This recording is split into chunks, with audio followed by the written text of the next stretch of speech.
Nous avons choisi cette année d'approfondir le thème de l'an dernier, où je disais que nous avions été très sages dans les échanges, et peut-être cette année, ayant repéré les points, les nœuds, on va pouvoir essayer de, je ne sais pas s'il faut les trancher, les dénouer ou les discuter.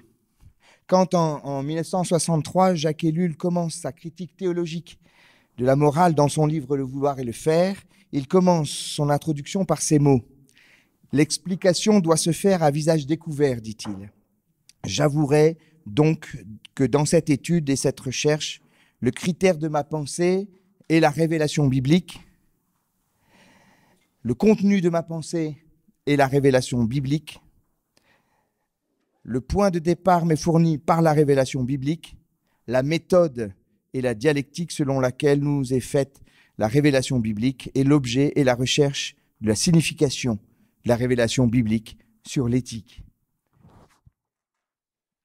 On se lamente souvent de l'opposition stérile des libéraux et des évangéliques. Je me demande si on a bien raison.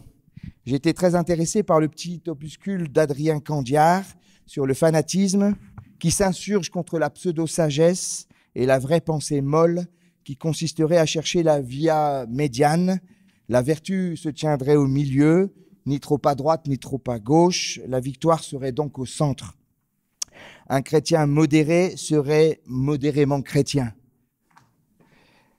Alors que penser de Luther, des Camisards, des habitants du plateau du Chambon, de Jean Weidner, de Martin Luther King ou autres? La foi reléguée dans l'intériorisation s'interdirait toute pensée trop angulaire, trop prégnante dans l'espace public. Je crois, j'espère au contraire à la vertu de la rencontre. J'espère les libéraux suffisamment libéraux pour quitter leur esprit de jugement et enfin accepter qu'on ne pense pas comme eux. J'espère les évangéliques suffisamment convaincus de l'autorité du Christ sur leur vie qu'ils ne laissent pas leur amour de la vérité prendre le dessus sur la vérité de leur amour. J'attends et j'espère une fraternité réelle qui traverse en confiance la conflictualité inhérente à toute discussion véritable. Pour sortir de l'opposition stérile parce que spéculaire, pour en finir avec la répétition du même et du semblable, pour être libéré du jeu du rapport de force compétitif et de l'intérêt calculé qui fait le monde, pour sortir de la peur qui se dévoile dans la volonté d'assimiler, de convaincre ou de séduire, pour créer l'écart nécessaire à l'advenue de l'autre. Le salut ne peut venir que d'une rencontre, avec un R majuscule, à la fois inattendue et imprévisible, même quand nous essayons de l'organiser. Dans l'instant du face-à-face où l'on se dévisage, dans l'affrontement, voire la violence, le périlleux, le risqué, de l'ébranlement réciproque. Dans l'apaisement enfin de l'intime partagé. Pour sortir de l'enlisement de soi sur soi qui correspond de fait à une paralysie, qui représente pour moi la véritable figure du péché, il y faut l'ébranlement d'une rencontre. Je terminerai par ces quelques mots de François Julien dans un petit livre qui s'appelle « Si près tout autre, de l'écart et de la rencontre ». Chercher l'autre, non pas dans ce qui s'annonce à l'antipode, dans le rôle du contraire, qui est déjà un complémentaire, mais plutôt en ouvrant un écart au sein de ce qu'on croirait semblable, le plus à proximité, apparemment le plus apparenté, pour y sonder ce qui s'y fissurerait secrètement d'un autre possible. Seul l'écart est exploratoire, seul il est libératoire, en dissociant du nouveau. Alors, frères et sœurs, chers amis, écartons-nous des sentiers battus pour risquer l'ébranlement d'une rencontre. Ébranlons-nous les uns les autres. Sans transition, Nous allons entrer dans le premier des 3 débats qui sont prévus pour ces 2 journées des rendez-vous de la pensée protestante. Nous avons choisi cette année d'aborder 3 thématiques différentes qui seront élaborées, déployées chacune par 2 binômes issus de 2 de nos facultés de théologie francophone. Le premier thème qui sera abordé ce matin, vous le voyez d'ailleurs affiché sur les écrans, c'est le thème du Sola Scriptura. Nous avons intitulé l'ensemble de ce premier moment de débat « Sola Scriptura, pertinence et impertinence d'un principe d'autorité ». J'ai le plaisir d'accueillir 2 binômes. Un premier binôme à ma droite qui nous vient de la faculté libre de théologie évangélique de Vaux-sur-Seine. J'ai le plaisir de vous présenter Cindy Luty, qui est étudiante en master recherche à Vaux-sur-Seine et qui est également pasteur et enseignante dans les assemblées de Dieu. Et elle est accompagnée de Erwan Cloarec, pasteur de l'église baptiste de Lyon, également étudiant en master recherche à la faculté de Vaux-sur-Seine, directeur de la formation professionnelle continue de la Fédération des Églises évangéliques baptistes de France et également directeur de l'école pastorale CISE à Massy. Bienvenue. Et oui, on peut les applaudir, absolument.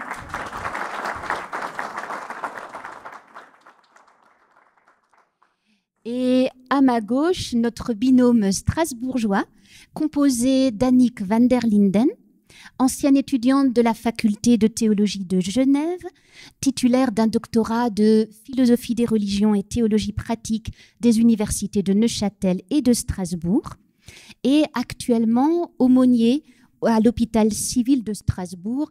Elle exerce ce ministère depuis 11 ans pour l'Union des Églises protestantes d'Alsace et de Lorraine. Et oui, allons-y.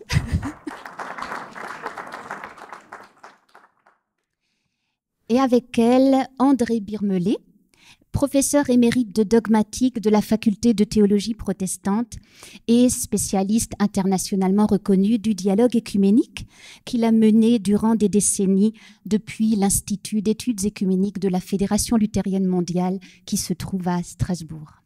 Bienvenue.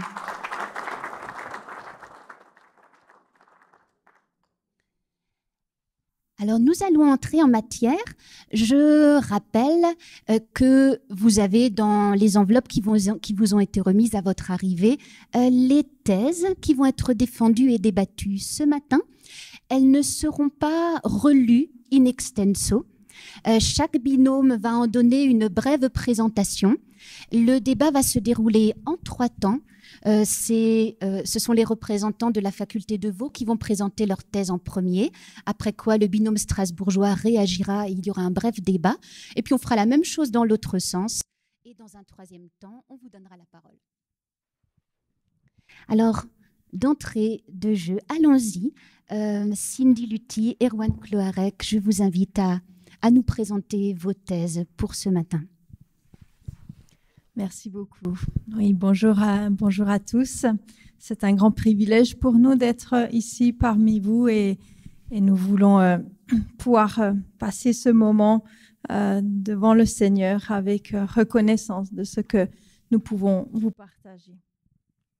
Alors, par ces petites minutes de prise de parole, nous désirons, avec M. Cloarec, ce matin, vous présenter quelques pistes de réflexion pour réfléchir à qu'est-ce que ce principe d'autorité du Sola Scriptura est et qu'est-ce qu'il n'est pas. Et cela à partir d'un point de vue de la théologie et de la réalité des églises évangéliques, comme vous avez pu l'entendre. Notre thèse replace d'abord le lien évident et indispensable du Sola Scriptura avec les 4 autres solas. Les solas prenaient sens et vie dans l'ordre classiquement énoncé. Dieu sauve l'homme par sa seule grâce, au moyen de la foi seule, en Christ seul, salut communiqué dans l'Écriture pour la gloire de Dieu seul. Ainsi, ces 5 solas ne fonctionnaient pas seuls. Et cela est, semble-t-il, important de s'en rappeler. Une logique d'énonciation positive les tenait ensemble au risque, sinon, d'un appauvrissement du message et d'une réduction de chaque principe. Ainsi, le sola scriptura, pris seul, peut faire courir le risque de faire perdre aux croyants protestants le sens de la grâce de l'Église et de l'autorité de Dieu. Aussi, au XVIe siècle, l'objectif premier de l'énoncé du principe du sola scriptura était de rendre l'écriture entre les mains du peuple d'une manière littéralement. Excite donc la médiation du magistère et de la confiscation du texte en latin, les surcouches d'interprétation théologique supposées savantes, je fais ici référence à la raison, et l'ensemble des enseignements qui s'étaient ajoutés de manière trompeuse au message du salut au point de la dénaturer. Et nous pensons à la tradition. Il fallait, contre toutes ces errances, réaffirmer un retour aux sources ad fontes, l'écriture seule. Mais alors, la question se pose, qu'en est-il pour nous aujourd'hui? Et pour y répondre, nous avons rappelé quelques fondements herméneutiques qui façonnent notre théologie évangélique. Nous proposons que l'autorité attribuée à l'écriture soit communiquée par un lien de transmissibilité de l'autorité du Dieu triun. De ce fait, l'autorité de l'écriture procède de l'autorité de Dieu. Et plus précisément, l'autorité scripturaire est l'autorité de Jésus-Christ. D'autre part, l'illumination et le témoignage intérieur du Saint-Esprit ne font pas advenir la parole de Dieu, ce qu'elle ne serait pas en elle-même, mais nous permet de la reconnaître en tant que telle. L'Écriture elle est, dans une perspective évangélique, elle est la parole de Dieu. Elle ne la contient pas seulement, elle ne la devient pas, mais elle est parole de Dieu. Et cela indépendamment du fait que nous la recevions ou pas. Cette autorité scripturaire, qui est donc autorité divine, ainsi comprise, nous conduit à reconnaître la Bible comme étant parfaitement fiable.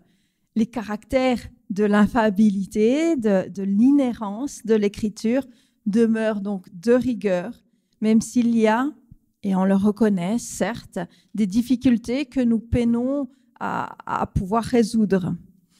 Et à ce sujet, et nous voulons le faire en toute humilité, que nous avons à reconnaître que ces difficultés viennent de nos propres limites, car nous estimons que Dieu ne se trompe pas, parce qu'il ne nous trompe pas. C'est avec 3 principes que nous avons présenté les conséquences de l'autorité scripturaire dans un cadre du sola scriptura. Nous avons d'abord présenté le principe de souveraineté. Et c'est ce principe de souveraineté qui est lié au principe d'inclusion et d'objectivité. Alors, le principe de souveraineté, qu'en est-il ? Nous pensons que la portée du sola scriptura demeure inéluctablement pertinente lorsque celle-ci elle est comprise et interprétée à la lumière de la formule latine suprema scriptura, c'est-à-dire l'écriture avant tout. Cette formule soutient un principe de hiérarchie qui ordonne et qui place la Bible en dessus de tout autre lieu d'autorité. Et c'est donc cette première conséquence des Écritures, du sola scriptura, que nous avons mis en avant, un principe de souveraineté, qui est donc lié à un principe d'inclusion. Ce principe d'inclusion, nous avons proposé qu'il est bon de ne pas réduire ce que Dieu dit à l'Écriture seule. Et oui, Dieu, on le sait, il parle tantôt d'une manière, tantôt d'une autre. Ça réjouit nos cœurs Et donc, ce que Dieu dit ou révèle n'est pas exclusif à l'Écriture. Toutefois, tous les autres lieux d'autorité, science, tradition, production de la raison, ont toute leur place, mais doivent toujours rester sous l'autorité ultime des Écritures. Et finalement, le principe du sola scriptura est maintenu par l'objectivité qu'il porte même quand les cœurs voilés ne peuvent le reconnaître. C'est ce dernier principe d'objectivité que nous voulons présenter. L'Écriture, avant tout, est là pour être un moyen de l'action de Dieu en nous et à travers nous, ce qui engage mais dépasse de beaucoup la simple communication d'informations. Nous accordons donc le droit de l'Écriture de venir nous travailler, de venir nous sonder, de venir nous questionner, nous bousculer par rapport à tous nos propres présupposés, qu'ils soient culturels ou idéaux. Ainsi, l'Église est fondée sur l'Écriture et non pas le contraire, et se trouve être continuellement sondée afin d'atteindre l'objectif de notre Seigneur Jésus-Christ pour nos vies. Il y a là tout un plan extraordinaire, merveilleux, dans lequel l'amour, la grâce, la compassion, la présence de Dieu, qui sont les éléments essentiels. Et donc, objectivement, l'Écriture seule, parole de Dieu, place le lecteur devant la présence actuelle de Dieu, dans une présence où Dieu parle à son Église, où Dieu nous parle, où Dieu me parle, et ceci est une extraordinaire grâce. Alors, pour résumer en une minute notre position que nous vous présentons ce matin, nous allons remettre en exergue les points fondamentaux. D'abord, il est primordial que le sola scriptura ne soit pas dissocié des 4 autres solas et de se rappeler la motivation des réformateurs.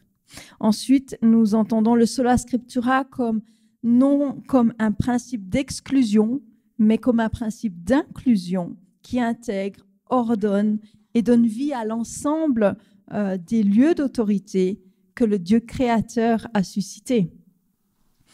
Mais cela à condition que ces autres lieux d'autorité demeurent jugés et interprétés toujours par la suprême autorité des Écritures. Révélation ultime du Dieu de Jésus-Christ. Et finalement, et là est ma dernière parole, dernière phrase, objectivement, le sola scriptura nous rappelle que la parole de Dieu vient travailler nos vies. Dieu parle, il nous parle, et cela est un cadeau qui ne sera jamais assez réalisé. Nous vous remercions pour votre écoute.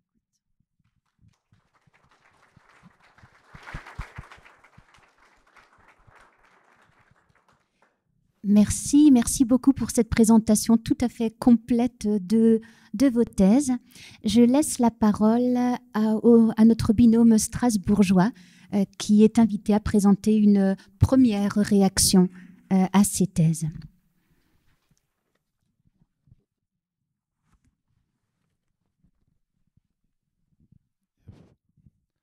Voilà, il me revient de réagir en premier à votre proposition de texte et je voudrais vous dire, dans un premier temps, mon profond accord avec votre conclusion.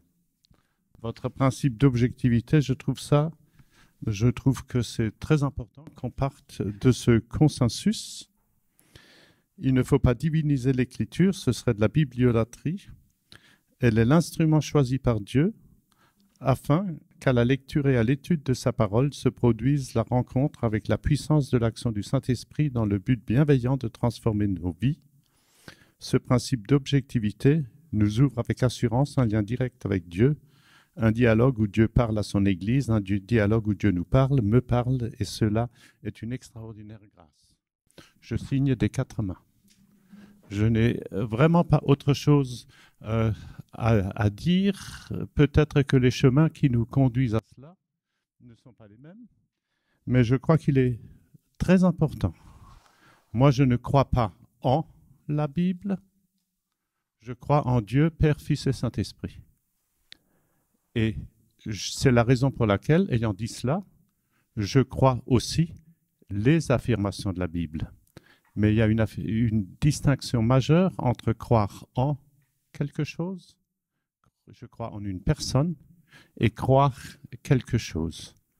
Et ce quelque chose, ça relève donc, disons, des contenus objectifs. Et ma foi en quelqu'un, je ne peux la dire en ce monde qu'avec des formulations objectives et en ce sens biblique.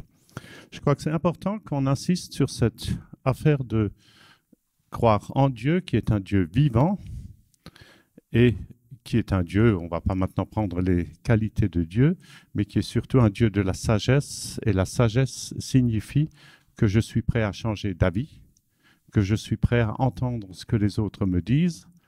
Autrement, je ne vois pas le sens de la prière. Si Dieu sait de toute façon tout ce que j'ai à lui dire, alors qu'il consulte Google ou son ordinateur, et puis je n'ai pas besoin de parler. Moi, je me bats avec Dieu dans la prière, et Dieu change le cas échéant d'avis. Je crois que c'est ça la grandeur de Dieu. C'est en cela qu'il est sage, c'est en cela qu'il est tout-puissant. Il y a toute une problématique de la toute-puissance de Dieu qui se pose ici. Ma deuxième remarque concernant vos thèses, et c'est là que vous allez trouver la différence. Vous avez souligné encore dans votre introduction que la Bible ne devient pas parole de Dieu, mais qu'elle est parole de Dieu. Moi, je dirais évidemment que la Bible devient parole de Dieu par l'action de l'Esprit Saint et que je me méfie de tous ceux qui m'affirment que la Bible est en tant que telle, dans sa lettre, parole de Dieu. Et je crois que vous êtes dans votre texte beaucoup plus prudent que ce qu'on lit dans certaines phrases, c'est corrigé par d'autres, où vous dites quand même qu'il y a lieu d'interpréter. Et il y a tout simplement des affirmations bibliques que je considère aujourd'hui comme fausses, car ne correspondant pas à la parole de Dieu ici, aujourd'hui, maintenant. Et on ne va pas rentrer maintenant dans les questions concernant le début, la fin de la vie, la sexualité, toutes ces choses-là dont on sait combien ce sont des questions clivantes. Moi, j'ai encore été frappé hier matin. C'est la lecture continue dans nos églises. Nous lisons en ce moment le livre des Actes. Nous avons lu hier matin Acte 13, le discours de Paul, je crois, à Antioche, et où il dit que c'était la volonté de Dieu qu'Israël extermine 7 nations dans le pays de Canaan pour faire place au peuple d'Israël. Donc l'extermination relèverait de la parole de Dieu, serait parole de Dieu, je ne peux pas. L'extermination des peuples est pour moi totalement contraire à la volonté de Dieu telle que je l'aperçois aujourd'hui. Prenez un autre exemple, vous prendrez la question de l'esclavage. Paul dit le plus normalement du monde, « Esclaves, soyez soumis à vos maîtres comme au Seigneur. » Et quand il écrit à Philémon, il lui dit, « Écoute, Onésime, c'est ton esclave, qu'il le demeure, ça, c'est pas un problème. Mais traite-le quand même d'une manière un peu différente parce que c'est quand même un de nos frères. » Dieu serait-il pour l'esclavage? Vous pourriez maintenant multiplier les choses. Vous êtes peut-être pour la polygamie telle qu'elle est dans l'Ancien Testament. Peut-être que la parole de Dieu aujourd'hui est d'un autre type. Et c'est la raison pour laquelle il y a un besoin urgent d'interpréter les textes bibliques. Et l'interprétation des textes bibliques, quel va être le critère? Celui-là, alors là on s'y retrouve, ce sera le solus Christus, donc Christ seul, le salut en Christ seul, même si j'ai un peu tiqué en lisant et en réentendant tout à l'heure de votre part que c'est l'Écriture qui communique le salut. L'Écriture rend témoignage au salut. Et il faudra peut-être qu'on discute de ce point-là. Et si vous sondez votre texte encore davantage, on va évidemment se retrouver avec le problème de l'inspiration de l'Écriture. Que le Saint-Esprit est à l'œuvre pour nous faire comprendre l'Écriture, on est bien d'accord, et je suis tout à fait d'accord pour dire que l'Écriture a été écrite grâce à l'assistance, l'inspiration de l'Esprit Saint, mais ceci ne me conduit pas à dire que disons, l'écriture est un texte infaillible dans le sens où il serait une idéologie. Et là, je vais pas relire dans votre texte le passage, mais vous trouvez ça dans votre texte sous le fameux les fondements de vos 3 principes. Et ça me conduit à la 3e et dernière remarque, qui consiste dans ce que vous appelez l'inclusion. Je trouve ça aussi, c'est un point où nous sommes parfaitement d'accord. Je trouve ça assez génial que vous puissiez dire que l'écriture a été complétée, en tout cas qu'il s'agit aussi d'inclure les décisions des premiers conciles, certaines décisions d'histoire de l'Église, les décisions d'une manière générale qui ont été prises aussi par les apôtres et peut-être aussi par la réforme du XVIe siècle, voire par d'autres personnes que nous n'appelons pas saintes, mais qui sont pour nous des référents dans chacune de nos traditions. Je crois qu'il est important de pouvoir aller jusqu'à aujourd'hui et dire, aujourd'hui, nous découvrons la parole de Dieu de nouvelles manières et nous disons peut-être autre chose que ce qui est directement écrit dans l'Écriture. Je prends comme exemple d'abord le Concile de Jérusalem, acte 15. C'est le fameux débat entre en fait Pierre et Paul sur la circoncision. Et ça se termine avec acte 15, 19. Le Saint-Esprit et nous avons décidé que. Et voilà la parole de Dieu. Et est-ce qu'à travers l'histoire, il n'y a pas eu des décisions de parole de Dieu qui ne sont pas directement dans l'Écriture sainte? Pensez au premier concile. Je connais très peu d'églises où vous pourriez être reçu comme ministre si vous refusez la Trinité ou si vous refusez les 2 natures du Christ. Ben, la Trinité, vous aurez de la peine à me montrer qu'elle est fondamentalement inscrite dans le témoignage biblique. Ce sera une décision, bon, c'est Nicée puis Nicée-Chalcédoine. Et j'ai toujours entendu André Gounel, Montpellier, mon collègue direct, qui me disait « la Trinité, pas pour moi, parce que ce n'est pas biblique ». Et pareil pour Chalcédoine. Pleinement Christ, pleinement Dieu, pleinement homme, les 2 natures non mélangées, etc. Ben, 4e, 5e siècle. Vous aurez quelques peines en refusant ces enseignements des conciles à entrer dans nos ministères. Et pourtant, montrez-moi dans l'Écriture où vous trouverez directement les 2 natures. Et pour prendre enfin un dernier exemple, j'ai été, dans mon jeune âge, impliqué dans la problématique de l'exclusion des églises luthériennes et des églises réformées en Afrique du Sud. Donc, nos églises blanches là-bas, au début des années 80, avaient décidé que l'apartheid était voulu par Dieu. Ils avaient même des textes bibliques se référant au rapport entre Israël et les autres peuples et tout ce que vous voulez. Et nos églises au niveau mondial ont déclaré hérétiques ces églises blanches et les ont exclues de la communauté en disant que leur attitude n'était tout simplement pas biblique.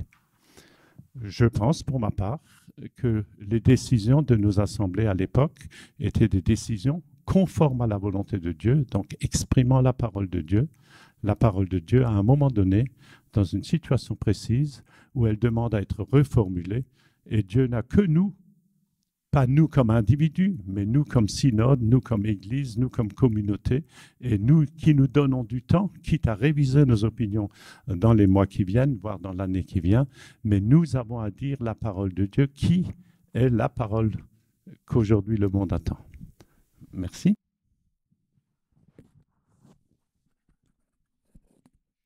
Bonjour et merci pour votre présentation que j'ai trouvée vraiment très claire de vos thèses, où j'ai bien retrouvé ce que vous aviez aussi écrit et proposé donc, pour le débat aujourd'hui.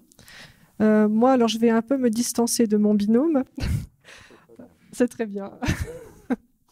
Moi, je suis tout à fait d'accord avec votre paragraphe d'introduction à vos thèses. Non de conclusion, mais d'introduction. Et effectivement, je pense que, comme vous, je pense que le Sola Scriptura est l'héritage commun des différentes églises qui sont issues de la Réforme, et que, comme vous l'écrivez, donc là je vous cite, que la Bible demeure l'unique source et l'unique critère de la théologie et de la vie de l'Église. Moi, je suis pleinement en accord avec ce que vous écrivez. J'aurais pu le trouver sous ma plume moi-même pour vous dire. Et donc là aussi, dans la suite de ce que vous écrivez, quand vous écrivez que dans nos églises, beaucoup d'instances agissent en réalité pour aider les croyants à interpréter le texte, le lire, des instances académiques, des synodes, des confessions de foi, comme le rappelait donc André Birmelet, des catéchismes, ministère de la parole, etc. Et donc, vous parlez à ce moment-là de lieu d'autorité. Donc, moi, je suis tout à fait en accord avec la manière dont vous introduisez le texte, à tel point que quand j'ai commencé à lire vos thèses, je me suis dit, au fond, est-ce qu'il y aura vraiment débat? Et quand j'ai lu la suite de vos thèses, je me suis dit, si, probablement, il y aura quand même quelques points à discuter ou dont nous pourrons discuter, parce que si l'entrée est peut-être commune, moi, je me distance un peu dans la suite de ce que vous présentez. Mais avant de vous présenter 2 ou 3 points sur lesquels on aura peut-être l'occasion d'échanger tout à l'heure, moi, j'aurais aimé déjà relever cette question des lieux d'autorité. Parce que pour moi, le statut de ces lieux d'autorité n'est pas très clair dans vos textes. D'une part, vous dites, moi, j'ai relevé des sortes de mise en tension dans votre texte, je pourrais le dire comme ça. D'un côté, vous affirmez l'importance de l'interprétation et de l'importance de la prise en compte des lieux d'autorité. Et d'un autre côté, comme vous l'avez rappelé, Madame Luthi, vous dites que la Bible est parole de Dieu. Et qu'à ce moment-là, au fond, elle n'est pas interprétable, puisqu'elle l'est. Elle est de façon comme ça, on la reçoit ainsi, dans une sorte... Alors, ce qui me pose un peu question, c'est, moi, je l'entends avec mes filtres, dans une sorte d'immédiateté. Et là, qui n'est pas interprétable. Puisque pour moi, la question de l'interprétation, c'est justement ce qui permet d'introduire une distance. Une distance entre le texte et la manière dont je peux lire le texte. Et ce qui me manque, en fait, pour moi, dans votre texte, c'est la question de la place du lecteur et surtout la question de l'histoire du texte, qui introduisent, au fond, énormément de médiation ou d'intermédiaires ou d'éléments médias dans la lecture, enfin dans l'écriture même du texte déjà, dans l'histoire du texte, de la rédaction, de ses auteurs, de ses destinataires, des multiples auteurs des différentes écritures, et à la fois après, du côté de la réception, des présupposés de lecture. Parce qu'on ne lit pas la Bible aujourd'hui de la même façon que probablement on devait la lire des siècles auparavant, ou même à la Réforme, ou même encore antérieurement. Donc on lit toujours la Bible en fonction de nos cadres et de nos schémas, de nos présupposés, et aussi de notre époque. Et là, c'est vrai que je me pose du coup la question, c'est ce que vous exprimez en disant que la Bible est parfaitement fiable.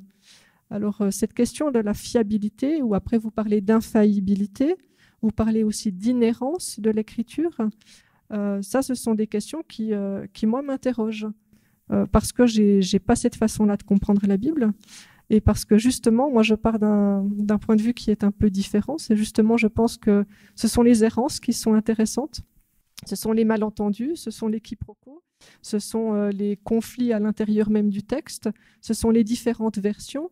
Peut-être même, là nous sommes 2 binômes, et il y a fort à parier que André Birmelet et moi-même, même si on est en accord sur certaines choses, sur d'autres on ne l'est pas, peut-être vous aussi, et peut-être entre nos 2 binômes on ne sera pas d'accord non plus. Ce qui est intéressant, ce sont moins ces points d'accord, des points d'accord après discussion me paraissent intéressants. Mais si ça apparaît comme des sortes d'évidences non discutées, moi je me méfie beaucoup de la question de l'évidence ou de la question de l'immédiateté. La Bible est parole, ou Dieu me parle. Pour moi, ça sonne un peu étrange à mes oreilles parce que justement, je trouve qu'il y a beaucoup d'intermédiaires.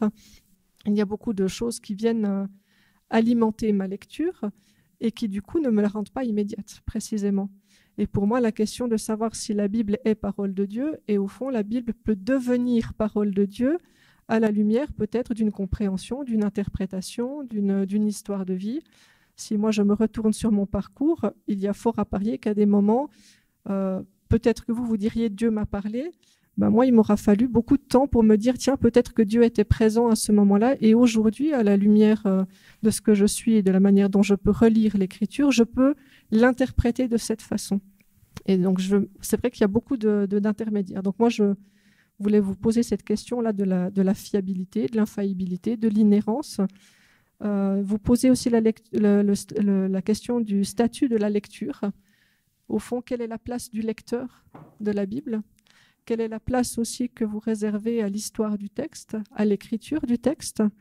Et une chose qui m'apparaît aussi en tension, à vous entendre, alors moi je le dis avec mes mots, mais j'ai l'impression que vous faites une lecture confessante.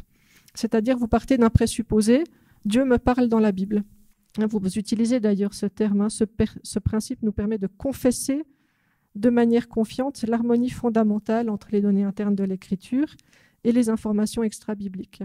Au fond, il y a quelque chose de très confessant, comme si les données extra-bibliques venaient confirmer quelque chose d'un présupposé de lecture que vous avez posé a priori. Et là, pour le coup, ça me pose la question du statut du texte biblique. Quel est le statut que vous réservez au texte biblique?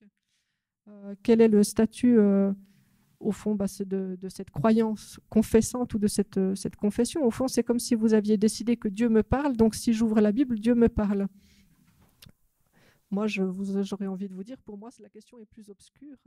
C'est-à-dire qu'il y a effectivement des passages dans lesquels je peux avoir l'impression qu'une parole peut m'être adressée ou que je peux entendre comme telle. Mais cette question de Dieu me parle m'interroge beaucoup. Et puis une autre tension que j'avais aussi envie de relever, alors qui reprend la question de l'objectivité qu'André Birmelet a souligné tout à l'heure, c'est quel est le lien que vous faites entre l'objectivité du texte du statut, du texte que vous, ce principe d'objectivité là que vous affirmez avec assurance même, vous dites, et d'un autre côté les anthropomorphismes que vous réservez à l'image biblique, aux représentations de Dieu. Quelle est la tension entre l'un et l'autre, puisque justement si nous avons des images où nous avons des représentations de Dieu avec des anthropomorphismes, pour moi il y a quelque chose qui justement met en tension cette question avec la question de l'objectivité. Voilà, c'était un peu les premières réactions que j'aurais, des pistes à discuter ensemble, à débattre, et puis qu'on aura peut-être l'occasion de reprendre après, ça je ne sais pas. Certainement. Merci beaucoup. Je vous propose, si vous le souhaitez, d'avoir une première réaction. On a un peu de temps pour cela. Et puis, il y aura encore du temps tout à l'heure. Alors vraiment en vrac, et on va continuer la conversation ensemble et avec l'Assemblée sur la question du statut de l'écriture. Ce grand débat, l'écriture, la Bible, est-elle parole de Dieu? La contient-elle? La devient-elle? On a pris le parti de ne pas choisir quelque part, mais en tenant les trois ensemble. Et votre interpellation, elle est juste. La Bible va devenir parole de Dieu pour moi aujourd'hui, appliquée par l'Esprit, avec un travail herméneutique exigeant, sérieux, tout ça ensemble.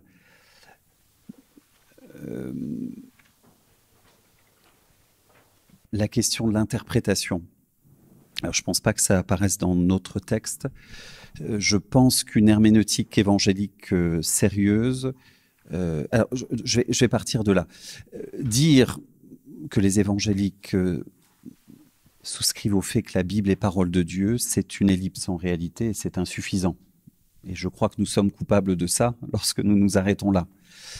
Je crois que, et ça participe d'un certain docétisme de s'en arrêter là. Je crois qu'il faudrait être juste et complet en disant la Bible est la parole que Dieu nous adresse dans des paroles d'hommes, dans l'histoire. Et ça, c'est la théologie. Ça, c'est l'herméneutique évangélique. Ça contredit votre texte. Et c'est pour ça qu'on poursuit le dialogue. Oui, alors, je ne crois pas que ça le contredise fondamentalement, mais je reconnais qu'il y a une ellipse dont nous sommes coupables, que c'est une réduction. C'est une réduction. Et trop souvent, effectivement, dans notre histoire, notre théologie, notre spiritualité, etc., en disant cela, nous ne disons pas tout. Mais je dis dans le même temps, et je ne crois pas contredire fondamentalement ce que nous avons développé dans le texte, Je crois que nous disons que nous faisons droit dans le travail herméneutique à voilà, aux outils de la critique biblique et toutes les médiations dont vous parlez. C'est des choses avec lesquelles nous composons quand nous venons au texte biblique. Je pense que nous pouvons aussi dire, ça, je crois que c'est intéressant de le dire aujourd'hui, lorsque nous lisons en tant qu'évangéliques le texte biblique, dans le travail herméneutique, nous faisons un travail sur le sens du texte et sur la signification du texte, et nous faisons la distinction entre les deux. Je m'explique, vous avez vu, alors de manière un petit peu taquine, nous avons dit que les réformateurs ont plaidé pour un retour au sens littéral du texte. Nous sommes taxés souvent en tant qu'évangéliques, effectivement, d'opter pour une lecture fondamentaliste, pauvre, littérale, littéralisante, et je suis prêt à dire que ma lecture est littérale, effectivement, à condition de bien comprendre ce que les réformateurs signifiaient lorsqu'ils revenaient au sens, ils souhaitaient revenir au sens littéral. Et c'est la distinction que nous aimerions faire entre sens et signification dans le travail herméneutique. Le sens littéral, de mon point de vue, ce que les réformateurs signifiaient, c'est de bien comprendre effectivement que l'écriture est une parole située historiquement, culturellement, effectivement, et qu'il faut comprendre le sens du texte, l'extermination des Cananéens, etc. Qu'est-ce que ça veut dire, où on en est dans l'histoire du salut, comprendre le sens du texte littéralement, ce qui ne nous dispense pas ensuite de faire un travail sur la signification du texte pour nous aujourd'hui. Et le travail herméneutique implique les deux. Oui, mais on est parfaitement d'accord. Simplement pour éviter il n'y a aucun débat sur ce point-là. La réforme, évidemment, dit, on revient au texte littéral. Mais ce n'est pas pour autant qu'ils identifieront le texte littéral avec la parole de Dieu. Et c'est ça, c'est là le point qui... Est-ce que lorsque je poursuis, je dépasse l'ellipse, ça vous aide à comprendre déjà ce qu'est une bonne herméneutique évangélique? Je peux le redire. Alors moi, je ne suis pas sûre qu'il y ait une herméneutique évangélique, comme vous dites, parce que ça faisait aussi partie de mes questions. Oui. Vous parlez du présupposé, alors je sais que c'est au tout début. Quand vous dites « nous parlerons dans les lignes qui suivent du point de vue de la théologie et de la réalité des églises évangéliques ». Et c'est vrai que moi, c'est une phrase qui m'a aussi interrogée, parce que justement, du point de vue qui est le mien, il y a des théologies plurielles à l'intérieur même des Écritures. Il y a, alors vous le rappeliez, des témoignages humains, effectivement, avec tout ce que ça peut représenter de faillible, hein, d'où mon interrogation sur l'infaillibilité, justement. Et après, pour moi, se pose aussi la question, alors vous parlez d'une herméneutique, mais je me pose la question, qu'est-ce que sert cette herméneutique? Vous parlez aussi à un moment donné du plan dans lequel l'amour, la grâce et la compassion de Dieu, ce qui pour moi est un choix de lecture, est une option, mais on pourrait très bien avoir une autre option. Alors est-ce que l'herméneutique évangélique, telle que vous le dites au singulier, au fond, quels sont ses présupposés? Et ça, moi, je ne vois pas bien comment c'est interrogé dans votre texte, de savoir à partir, au fond, d'où est-ce que je parle, à partir d'où est-ce que je lis le texte, et en fonction de quels objectifs, ou quelle est mon intention de lecture, et quels sont mes présupposés. Et puis, au fond, ce plan dans lequel... qui apparaît là dans votre texte, pour moi, c'est déjà une façon d'avoir fait un choix de lecture, qui ne serait pas le mien, par exemple.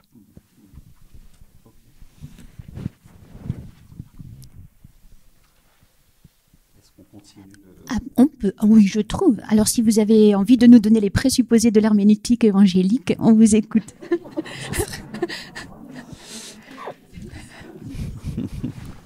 Alors, je pense que ce que vous dites est juste.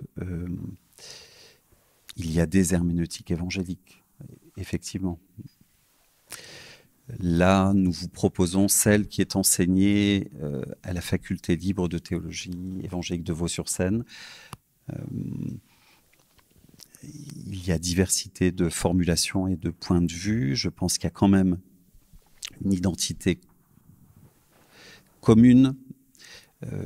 Alors, quels sont nos présupposés ? Je vais essayer d'être clair, synthétique. Je pense que notre herméneutique, mais comme la vôtre, il me semble, est christocentrée ou christocentrique. Nous lisons les textes de l'Ancien Testament, y compris le commandement d'extermination des Cananéens, etc., à la lumière de l'Évangile. Chaque texte est situé dans l'histoire du salut et à la lumière du Christ. L'Écriture est une grande bibliothèque qui est orientée vers le Christ, qui est le sommet, la source et le sommet de la révélation biblique. Donc, ça, c'est notre premier présupposé herméneutique. Ensuite, vous avez dit... Ça y est, j'ai oublié, j'aurais dû prendre des notes, hein, je ne me suis pas équipé, je n'ai pas été sérieux. Voilà. Il me semble que nous venons effectivement au texte biblique avec le présupposé qu'il est une parole... Voilà, je peux peut-être essayer de dire ce que nous entendons sous ces notions d'infaillibilité, d'inhérence, de sûreté, de fiabilité du texte biblique. C'est dit de différentes manières dans nos milieux, dans nos confessions de foi. Souvent, vous retrouverez, et d'ailleurs c'est le premier article de foi de la plupart des églises évangéliques, nous commençons par là, c'est dire l'importance effectivement de cette notion-là.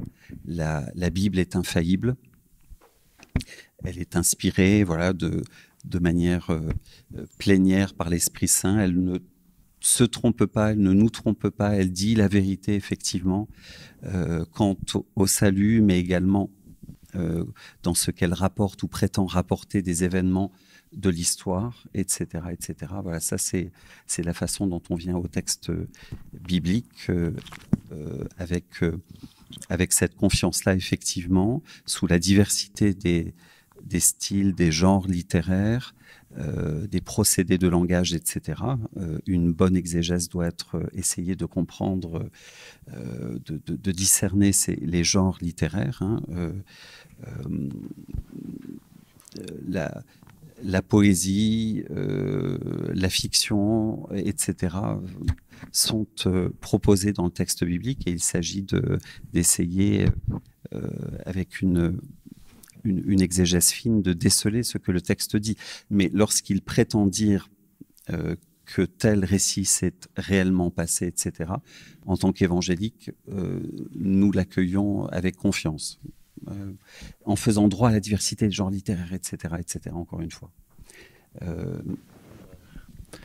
Oui, je voudrais réagir tout en étant maintenant embêté parce que je voudrais me référer à un texte que nous n'avons pas sous les yeux, mais que vous connaissez probablement, la déclaration de Chicago, donc 1979 ou 80.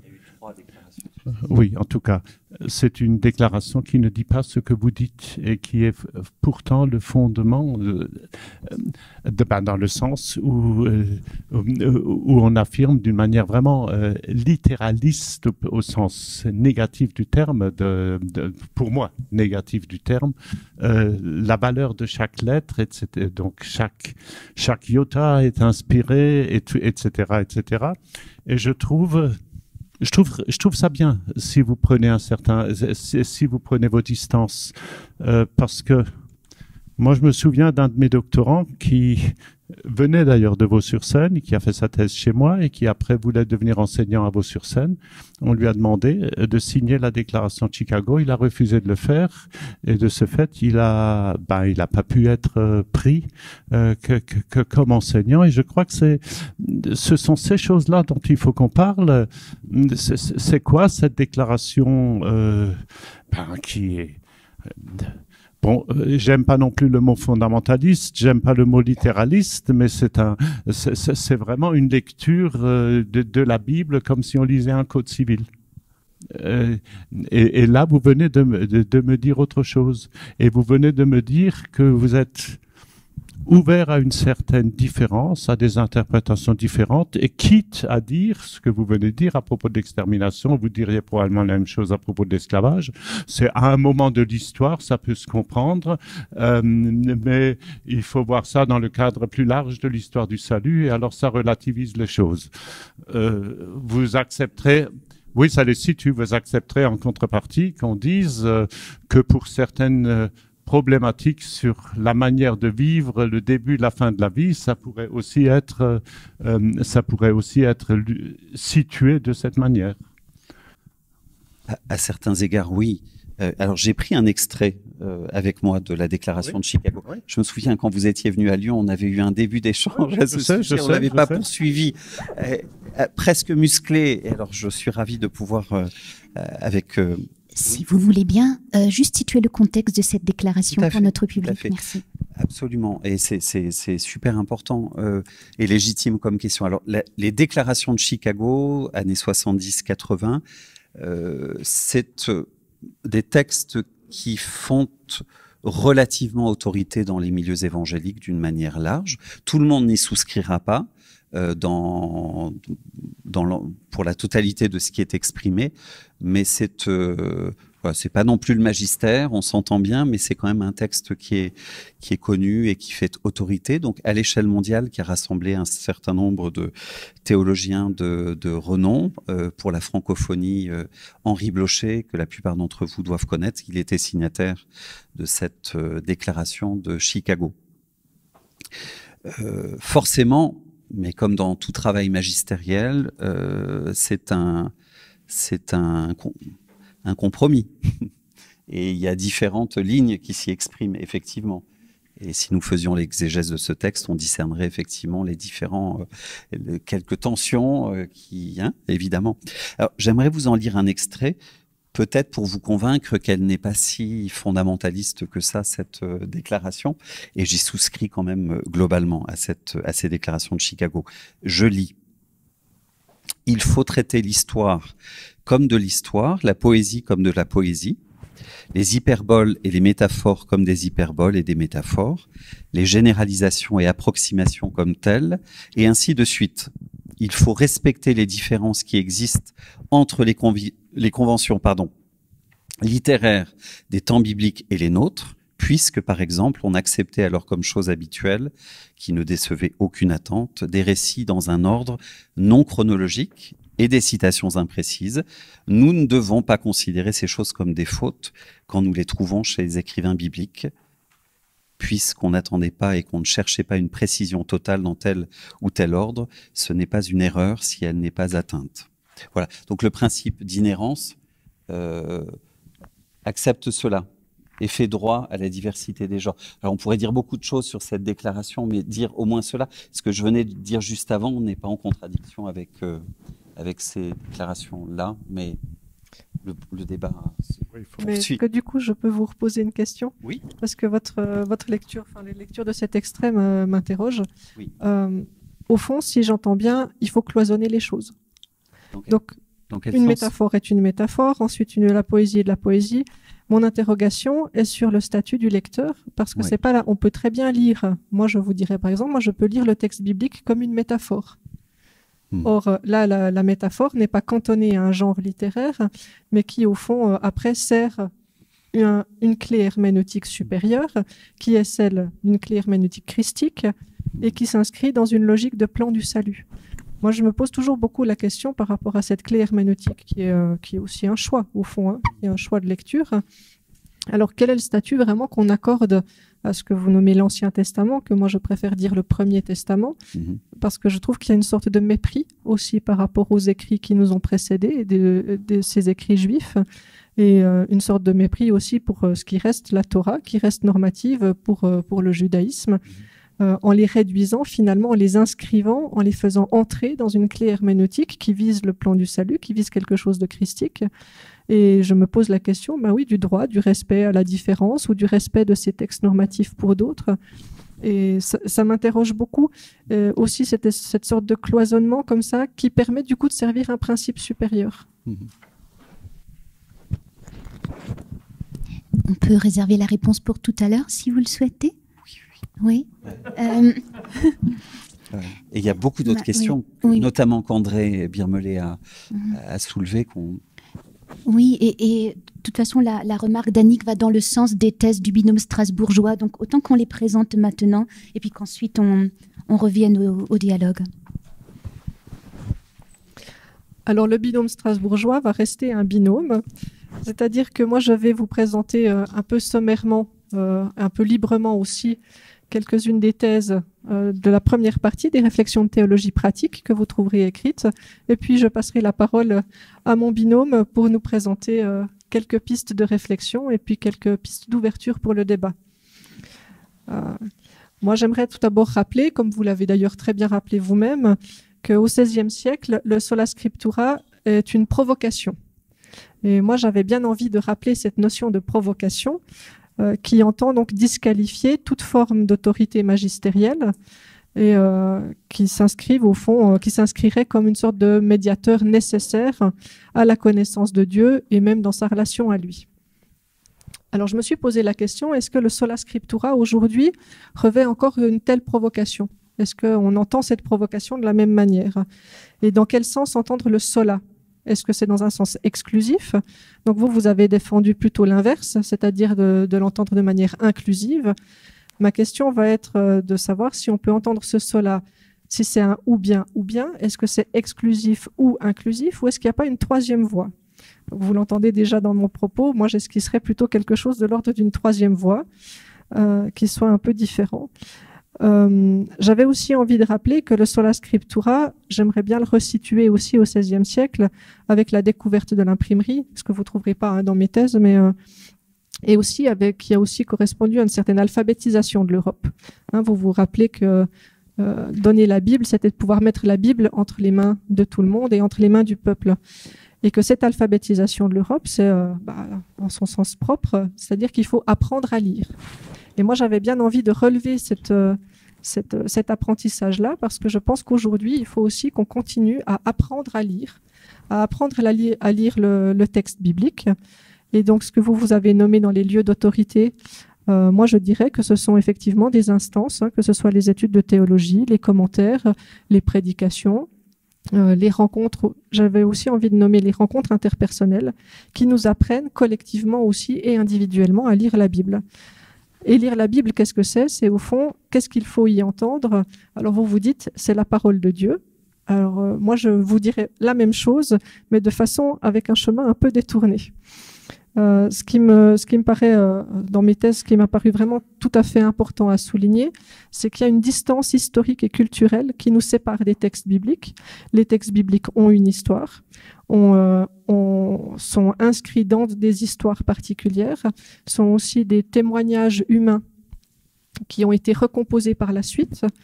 Et c'est au fond une recomposition des choses, avec des débats internes. Vous parliez de la déclaration de Chicago. Moi, je dirais tout à fait la même chose des textes bibliques, c'est-à-dire qu'il y a des débats internes qui, au fond, à certains moments, sont des compromis de différentes positions et qui sont, au fond, des manières de faire droit à différents témoignages. Témoignages de l'expérience d'une relation particulière à Dieu. Ce qui m'a paru tout à fait aussi important, avec ce sola scriptura, c'est de restaurer la question de l'écrit, c'est-à-dire du statut du texte. Et moi, je me suis beaucoup appliquée ou centrée sur qu'est-ce que c'est que d'avoir un texte écrit comme témoignage où finalement nous sommes invités à y lire autre chose, à y percevoir quelque chose qui soit de la grâce ou qui soit de l'ordre des autres solas que vous avez mentionnés. Et comment est-ce que ça peut devenir nôtre? Alors là, je rejoins tout à fait André Birmelet qui disait que, au fond, c'est par le témoignage intérieur du Saint-Esprit, c'est ce que dira Calvin, que... Comment? C'est ce qu'a dit. Il ne dira pas après moi, il l'a dit avant. Il l'a dit avant, absolument. C'est ce qu'a dit Calvin et que redit donc André Birmelet. On va rester dans l'ordre historique des choses, tu as raison. Et qui du coup, cette parole peut devenir pour nous parole de Dieu. Donc moi j'insiste beaucoup sur ce point. Et ce qui me paraissait aussi important, c'est que l'écrit biblique a une histoire, mais a aussi une clôture. et qu'il y a une histoire du canon et qu'au fond, on est invité à avoir un rapport avec ce corpus de textes qui devient normatif pour la foi, pour la relation à Dieu, mais qui n'est pas normatif dans le sens de lois qui viendraient concurrencer des lois de la République, du côté français par exemple. La normativité n'est pas de cet ordre-là. On n'a pas des lois religieuses, c'est une normativité pour ce qui est de la relation à Dieu. Ce qui nous inscrit tout de suite dans un ordre un peu différent. Et il me semblait aussi que justement la diversité des écrits, la diversité des témoignages, la diversité des auteurs nous amène toujours à faire un effort. C'est-à-dire que c'est, au fond, si je prends une analogie, c'est comme une relation avec une personne humaine. On ne peut pas prétendre, même si on a l'impression de s'entendre, peut-être qu'on ne parle pas tout à fait des mêmes choses. Et qu'au fond, il y a tout un effort d'interprétation, d'entente, de traduction du langage. Alors c'est manifeste dans le cas des écrits bibliques, puisque c'est écrit en grec et en hébreu et en grec majoritairement. Et donc, il y a tout un effort justement d'aller chercher quel au fond était le texte, c'est tout l'effort de l'exégèse, quelle est l'histoire du texte, comment est-ce qu'on le traduit, qu'est-ce que ça pouvait signifier pour les auteurs et pour les destinataires de l'époque, comment est-ce qu'on peut le retraduire à notre époque aujourd'hui, etc. Donc, on lit toujours un texte avec tout un tas de présupposés de lecture. Et pour moi, il y a toujours une énigme qui reste à l'intérieur du texte. Et que comme on est dans un rapport forcément de langage, de lecture, d'interprétation de langage, il reste des malentendus, des quiproquos, exactement comme dans une relation avec une personne. Et il y a toujours quelque chose qui nous échappe. Et pour moi, le sens nous échappe. Je dirais que de la même façon que nous échappons à nous-mêmes, dans la compréhension de nous-mêmes, de la même façon, le texte biblique nous échappe. Et qu'il y a une sorte d'obscurité, ou d'un Deus absconditus, du Dieu caché peut-être, et que c'est ce qui est porteur aussi, et ce qui permet aussi d'avoir une certaine latitude à l'intérieur des textes, parce que justement tous les textes ne disent pas la même chose, qu'il y a beaucoup de différences, et que ça nous permet aussi à nous de pouvoir bouger dans nos propres représentations, et c'est une invitation à pouvoir aussi nous déplacer à l'intérieur de nos représentations. Et j'avais aussi envie de souligner, après je vais passer la parole à André, j'ai souligné l'un ou l'autre enjeu du Sola Scriptura pour aujourd'hui, et je me suis posé la question de dire, mais au fond, est-ce que aujourd'hui la provocation, c'est pas justement d'avoir un rapport avec un texte écrit? Parce qu'aujourd'hui, on est en train, même s'il y a beaucoup de profusion d'auteurs, de textes imprimés, de livres imprimés, d'écrits, est-ce qu'on a toujours le même rapport à l'écrit? Et j'en suis pas absolument sûre. Moi, j'ai l'impression qu'on est en train de basculer dans une autre forme, peut-être de communication, et qui du coup va avoir d'autres codes. Et justement, peut-être qu'on aura de plus en plus cette impression un peu, je le dis avec mes mots, mais un peu factice d'immédiateté. Et que justement, le fait d'avoir une Bible avec des écrits et qui soit d'un abord difficile, qui soit compliqué, qui soit complexe, qui demande un effort, qui demande un effort de compréhension, de lecture, qui demande du temps aussi, puisque aujourd'hui, on a l'impression que tout peut être très vite, tout rapide, d'un bout à l'autre, on clique, on est de l'autre côté de la planète, etc. Eh bien non, l'écrit biblique prend du temps. Et peut-être que cette notion de la temporalité est peut-être justement une sorte de résistance, alors de provocation, je ne sais pas, mais en tout cas de résistance. Et voilà, donc une forme de pouvoir, en tout cas une forme de résistance au tout accessible, tout de suite, tout visuel, où on nous donne l'impression que finalement, ce serait au fond une provocation contre l'évidence. Voilà, je vais m'en tenir là pour le moment. Moi, mon complément va être bref. Je m'intéresse surtout aux thèses 10 à 13 de notre papier. Le premier point, je l'ai déjà cité tout à l'heure. Je crois qu'il faut qu'on retravaille la notion de tradition. L'écriture est elle-même le fruit d'une tradition. C'est la première tradition et c'est en ce sens qu'elle est normative et qu'elle est beaucoup plus importante que celles qui vont suivre, mais elle est elle-même le fruit d'une tradition. Et vous savez très bien que, en tout cas si vous prenez l'exégèse moderne, on vous montrera que les écrits les plus anciens du Nouveau Testament sont de Paul et que les écrits des évangiles synoptiques sont de l'époque de la fameuse guerre qui va détruire Israël, Masada et toutes ces histoires-là de la fin des années 60 et portent la marque de cette époque. Ce sont, mais probablement pas des textes écrits par les apôtres, ni par des disciples, mais il y a déjà 1 ou 2 générations entre, c'est déjà toute une tradition. Et il nous faut qu'on retravaille la problématique de la tradition quand on parle de l'Écriture sainte. Je lui donne une place absolument normative parce qu'elle est la tradition la plus ancienne. Elle est la plus proche des événements.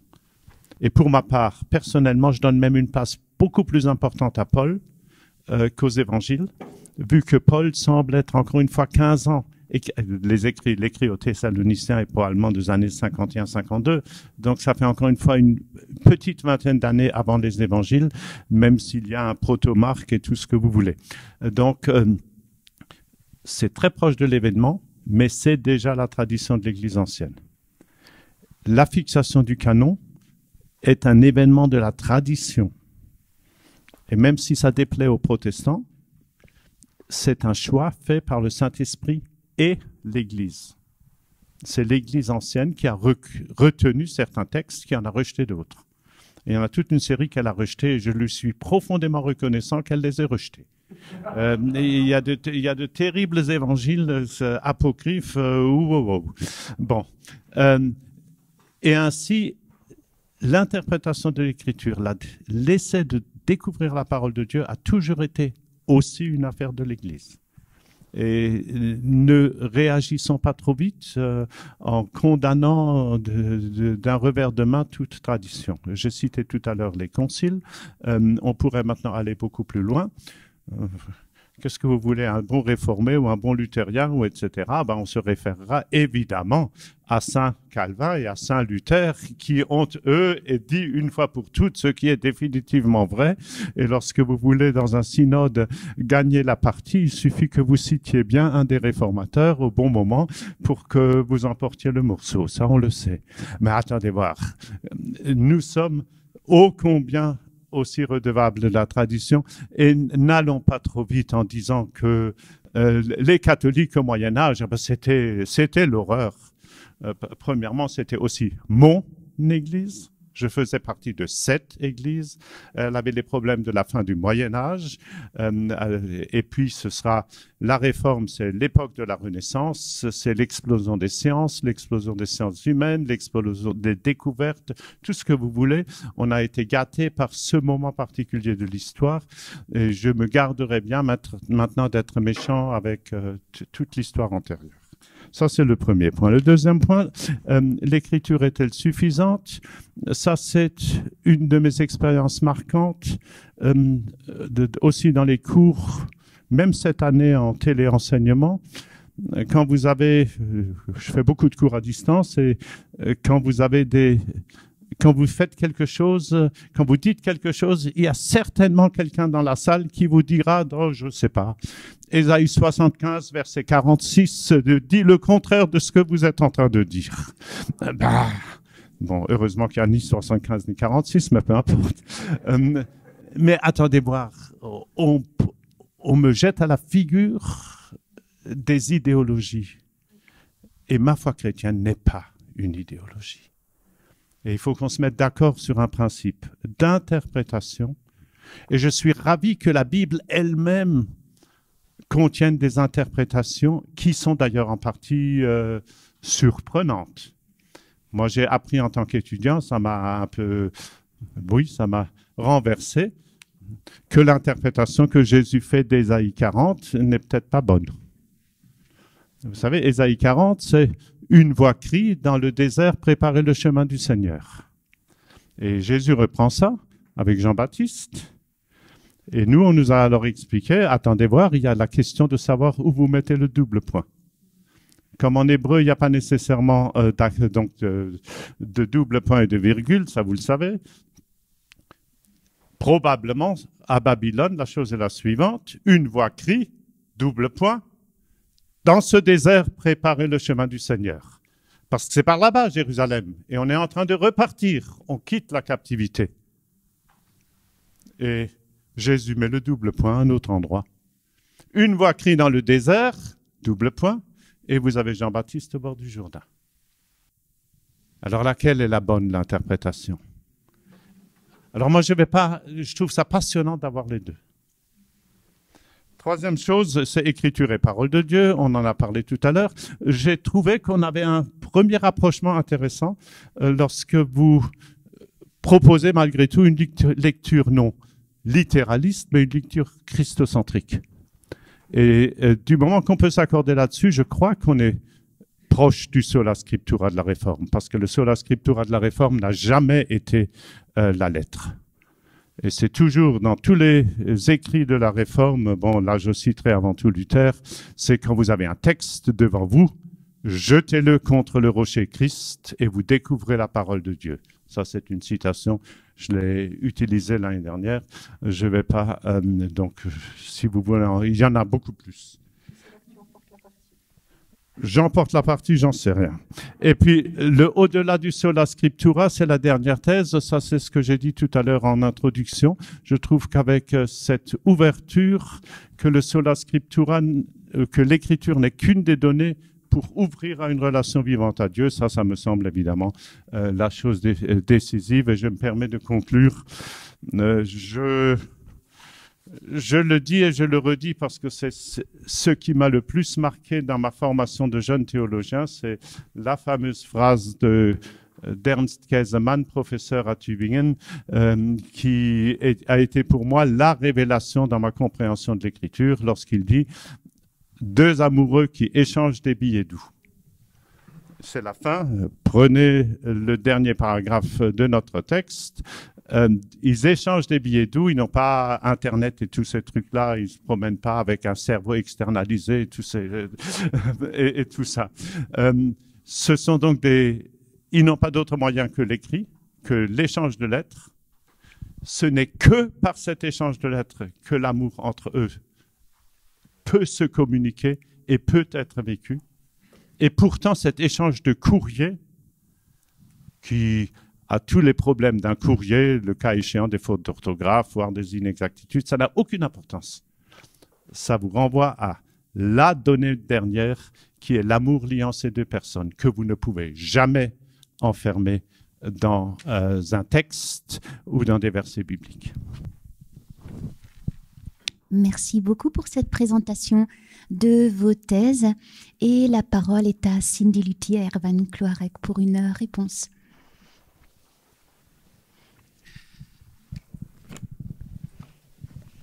Je vais commencer, Cindy poursuivra. Plusieurs pistes de réflexion et peut-être qu'on peut les dialoguer sans que j'aille jusqu'au bout, peut-être par point. Oui, ce sera peut-être plus vivant.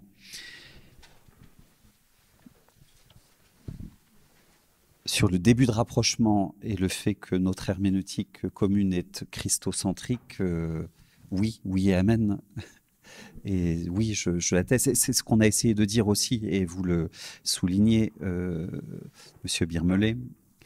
C'est précisément en tenant ensemble les 5 solas qu'on se gardera d'un certain nombre d'errances et d'appauvrissement. Et je crois que nous le formulions comme ça dans notre texte. Le risque de ne retenir que le sola scriptura sans le nourrir des autres principes nous fait courir le risque de l'individualisme, une lecture seule, une égo-lecture, le risque d'une lecture en surplomb, le risque de l'individu, j'ai déjà dit, le risque du fondamentalisme également, etc., etc. Donc je pense que ça c'était la première de nos thèses. Effectivement, le sola scriptura est relié et doit être irrigué par les autres principes, et la clé christocentrique est importante pour une lecture fidèle et juste des Écritures. Donc merci à notre tour plutôt de vous remercier pour votre travail complet, passionnant, bien étayé. Oui, il y a des points de consonance, des points de dissonance, il y a des écarts, il y a des choses, il y a des interpellations utiles et bonnes. Il y a tout ça ensemble. Je vais commencer par dire qu'évidemment, évidemment, nous nous retrouvons, nous nous rejoignons sur la formulation. Je cite dans votre texte, ce sont les églises et communautés chrétiennes qui procèdent de l'écriture et non l'inverse. Nous disons là la même chose, c'est notre fondement commun, notre héritage commun, pardon, c'est l'évidence. Dans le paragraphe 2, quelque chose qui m'a questionné néanmoins sur l'articulation, la question de l'extension de l'autorité des Écritures et la question de l'articulation, points 1 et 3, entre les sphères spirituelles, j'ai requalifié ça comme ça, c'est peut-être impropre, vous me direz. Vous dites la connaissance de Dieu, sa parole et l'événement de Jésus-Christ tel qu'il nous est rapporté dans les évangiles. Et ce que vous désignez, donc l'articulation entre cette sphère spirituelle et ce que vous désignez comme la vie civile, collective et citoyenne. Et vous plaidez donc le fait que le caractère normatif du corpus biblique concernerait seulement la première sphère, la sphère spirituelle, théologique, et non la seconde. Et dans le même temps, au premier paragraphe, vous reconnaissez évidemment à l'Écriture que l'Écriture possède une fonction interpellative en matière sociale, politique, économique. Je serais intéressé de voir comment vous tenez les deux ensemble. Et pour notre part, alors c'est sans doute parce que dans notre histoire protestante évangélique, on a connu cet écueil avec voilà, un certain piétisme, un certain quiétisme, la tentation du retrait des affaires du monde, etc. Donc c'est pour ça que sans doute nous y sommes sensibles et la question de l'inclusion nous apparaissait importante. Je dirais peut-être, et je m'en arrête là sur ce premier questionnement, je ne dirais pas que l'Écriture ne possède pas de caractère normatif ou n'aurait pas son mot à dire, pour le dire plus simplement, en ce qui concerne la vie civile, collective et citoyenne, mais au contraire que l'Évangile y est profondément impliqué, et la fidélité chrétienne avec. Je ne plaide pas évidemment non plus un retour à la chrétienté ou j'appelle pas de mes voeux un gouvernement théocratique sur le fondement du sola scriptura, mais je crois que c'est important de dire que l'Écriture concerne toutes les dimensions de la vie humaine, de la vie chrétienne, et également la sphère qu'elle est d'une certaine manière normative, voilà, sur tout ce qui va toucher à la vie civile, à la vie en société, etc., etc. Mais c'est plutôt un questionnement, parce que je vois bien que la tension, elle est là, mais... Est-ce que du coup je peux donner un mot de réponse tout de suite? Ouais. Alors moi je vous répondrai, je vais faire un pas de côté. Voilà, moi je travaille en aumônerie dans un grand CHU, dans un hôpital public, laïque. Quand j'écris que la Bible n'a pas valeur de loi religieuse, je pense par exemple à mes confrères juifs, musulmans, même catholiques, qui eux ont des lois religieuses. C'est-à-dire que là, la notion est très claire. Si je vous le dis comme ça, probablement que ça c'est clair. C'est-à-dire que moi, si je vais dans un service de soins palliatifs et puis qu'on me demande comment est-ce qu'on doit s'occuper du corps de la personne qui est décédée, comment est-ce que la personne peut manger ou ne pas manger, est-ce qu'il y a des lois religieuses auxquelles il faut faire attention, est-ce que si, est-ce que ça, est-ce que ça. Du côté protestant, en tout cas du protestantisme que je représente, il n'y a aucune loi religieuse particulière à respecter. Ce qui est important, c'est la relation avec les personnes, c'est l'échange, etc. Donc, en ce sens-là, non, la Bible n'a pas un statut normatif pour ce qui est par rapport aux lois de la République ou par rapport à la laïcité. Ça ne fait aucune difficulté. Le protestantisme est intégré dans la laïcité. Ça ne pose absolument aucune difficulté particulière en termes de loi religieuse. Ça, c'est un premier point. Après, le deuxième point, attendez, rappelez-moi, je me suis perdue en chemin. C'est l'articulation entre la sphère spirituelle, ce que Erwan appelait la sphère spirituelle. Ah oui, c'est ça, et l'interpellation dans la vie civile. Voilà. Pour moi, l'interpellation dans la vie civile est une façon, chacun d'entre nous est citoyen, a une action à jouer dans la vie collective et dans la vie civile. Et effectivement, peut-être que l'interprétation protestante offre un regard particulier sur certains événements. Et pour moi, la question de l'éthique, par exemple, est tout à fait primordiale. Et l'éthique est une façon de pouvoir avoir une voix citoyenne dans les débats de la société, dans la politique, dans des débats actuels, de culture actuelle. Et là, effectivement, il y a une voix à faire entendre, mais une voix à faire entendre non pas parce que c'est écrit dans une loi religieuse qu'il faut respecter, mais plutôt qu'en termes d'interpellation, de dire, ben voilà, à partir de valeurs qui sont les nôtres, à partir d'une grille de lecture qui peut être différente, au nom de préceptes ou de principes qui sont différents et qui sont, pour nous, porteurs d'un certain sens de l'existence ou d'un certain sens de l'humain, ou d'un certain sens d'une vie collective, d'avoir une possibilité d'interpellation. Mais pour moi, ça s'inscrirait plutôt dans le cadre de l'éthique à ce moment-là.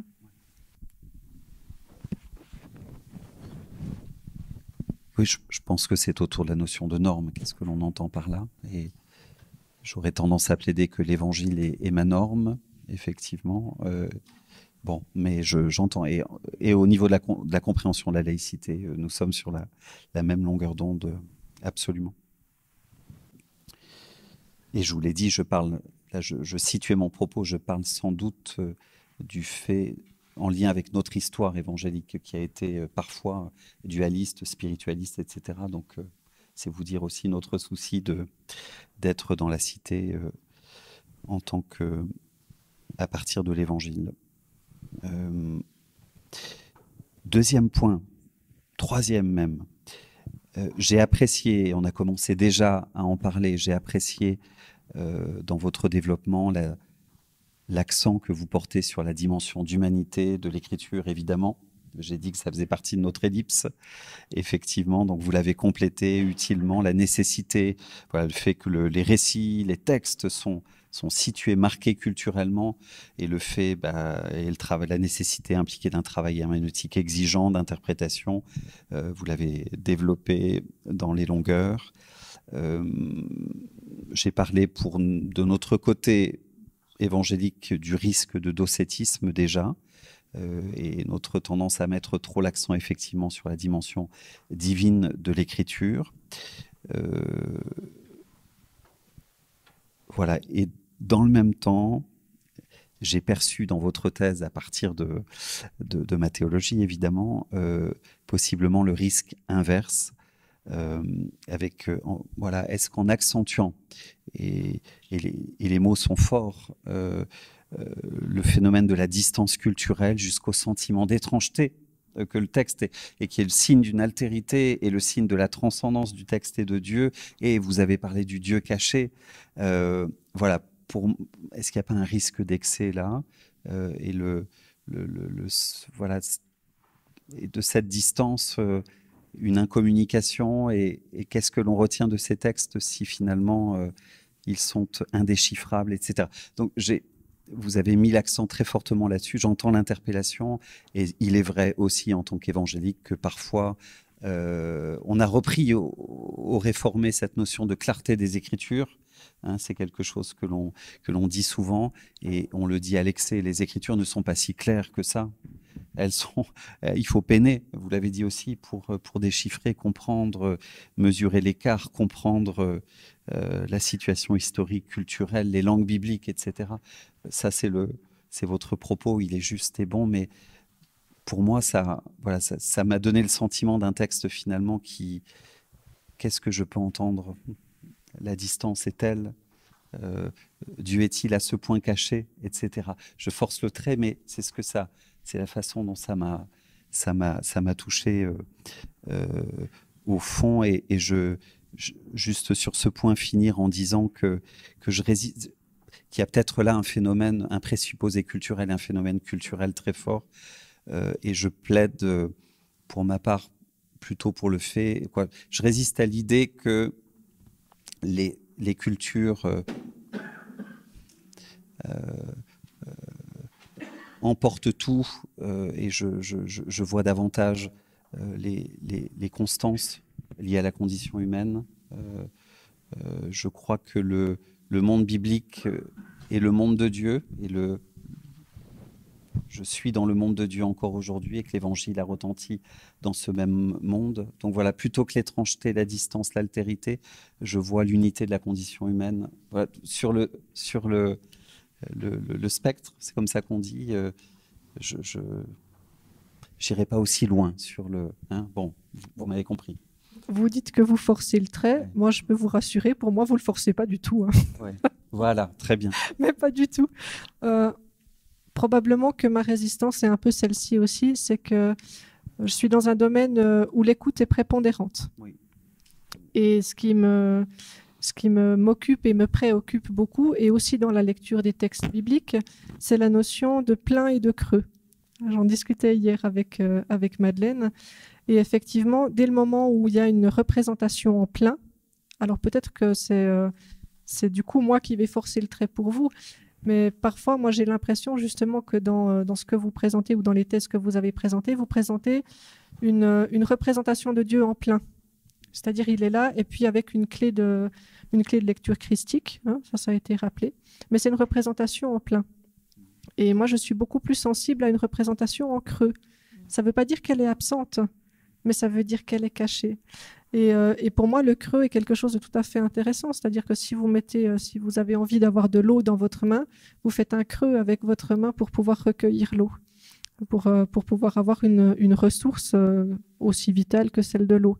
Quand vous rencontrez une personne et que vous voulez vous mettre à disposition de la personne pour écouter son histoire, si vous arrivez avec une représentation en plein, il y a fort à parier que vous n'entendrez pas grand-chose et qu'elle ne vous racontera pas grand-chose. Mais si vous arrivez avec une disponibilité d'écoute et une mise à disposition pour pouvoir justement vous inscrire comme ce creux que vous faites avec la main, alors la personne va peut-être pouvoir y déverser sa parole. Et puis une parole pour elle-même.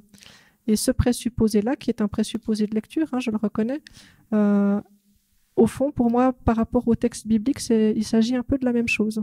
C'est-à-dire, si je me mets à la lecture du texte biblique, justement en faisant ce creux, en essayant d'y récolter une parole qui peut devenir une parole de vie pour moi, par l'interpellation, malgré toute l'étrangeté, l'altérité, et puis on est aussi un peu étranger à soi-même. Enfin, moi, il y a des parties de moi qui sont étrangères à moi-même. L'étranger commence d'abord à l'intérieur de moi avant que ce soit l'autre. À partir de là, je peux faire quelque chose de ça. Je peux entendre l'interpellation, je peux entendre une parole de vie, je peux peut-être en faire quelque chose. Peut-être que je peux rien en faire parce qu'au fond, ça m'est tellement étranger que pour le moment, ça me bouscule. Et peut-être que dans 10 ans, je me souviendrai qu'au fond, il y avait une parole qui m'avait été dite ou qui m'avait été laissée, qui du coup va devenir porteuse de vie pour moi beaucoup plus tard, qui va devenir signifiante plus tard. Et c'est vrai que je résiste, ça c'est de mon côté, mais je résiste à cette tentation de vouloir faire du tout signifiant, du plein, quelque chose qui vient saturer l'espace. Parce que quand c'est plein, il n'y a plus de mouvement, il n'y a plus d'air, il n'y a plus de possibilité de dialogue, il n'y a plus de place pour la différence. Moi, je préfère des options multi-entrées et effectivement quelque chose qui risque de paraître peut-être très distant, mais où du coup, il y a beaucoup de place ou beaucoup d'espace.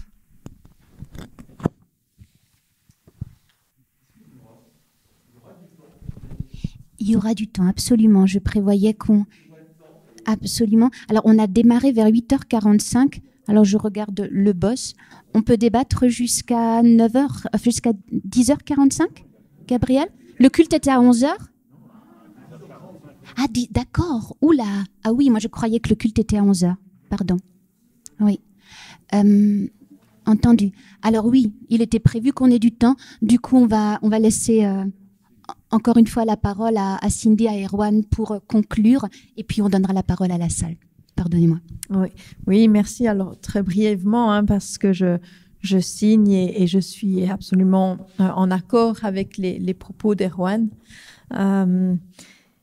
Seulement, il me semble encore qu'il y a quelque chose à peut-être mettre en évidence. J'entends ce principe et j'aime vous entendre parler du principe du vide et du plein qui m'interpelle et que je trouve formidable de pouvoir justement aller vers une personne avec de la réserve pour laisser la personne pouvoir déverser. Et en même temps, dans notre théologie, j'ai eu l'impression que autant votre thèse que notre thèse, nous ciblons le même objectif, à quelque part, le point 13 de vos propos, qui est celui de la relation vivante avec Dieu.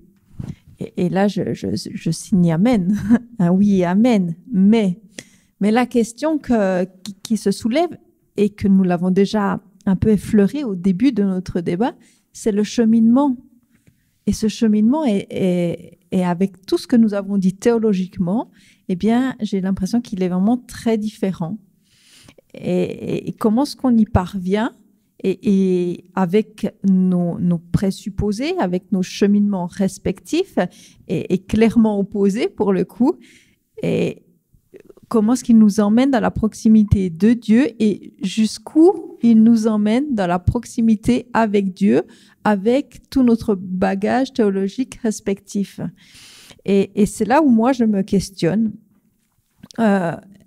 Jusqu'où est-ce que, avec toute la théologie que nous avons dit jusqu'à maintenant, ça me donne une clarté de qui est Dieu. Alors oui, on va dire, oh, mais il y a le plein. Mais c'est vrai que je crois que Dieu nous a créés tout à chacun avec le cœur qui a besoin de Dieu. Et quand ce cœur il n'est pas habité de Dieu, eh bien il y a un énorme vide et ça fait le mal-être de toute l'humanité. Et j'ai l'impression que justement, quand on est confronté aux Écritures, c'est pour nous remplir pleinement de la présence même de Dieu, que la parole, elle vient nous démontrer qui est Dieu, qu'on puisse saisir avec confiance et non pas avec une extrême réticence si la parole est de Dieu ou pas. Et c'est là où moi je me questionne. Vous avez mentionné que vous ne croyez pas en dogme, mais en Dieu. Là est certainement notre grande différence par rapport à notre positionnement, par rapport à au positionnement que nous avons avec la parole. Et je pense que notre façon d'approcher Dieu ne se disjoint pas de la fides qua credutur, c'est-à-dire la foi qui me permet de croire, et la fides qua credutur, la foi que je crois, le contenu.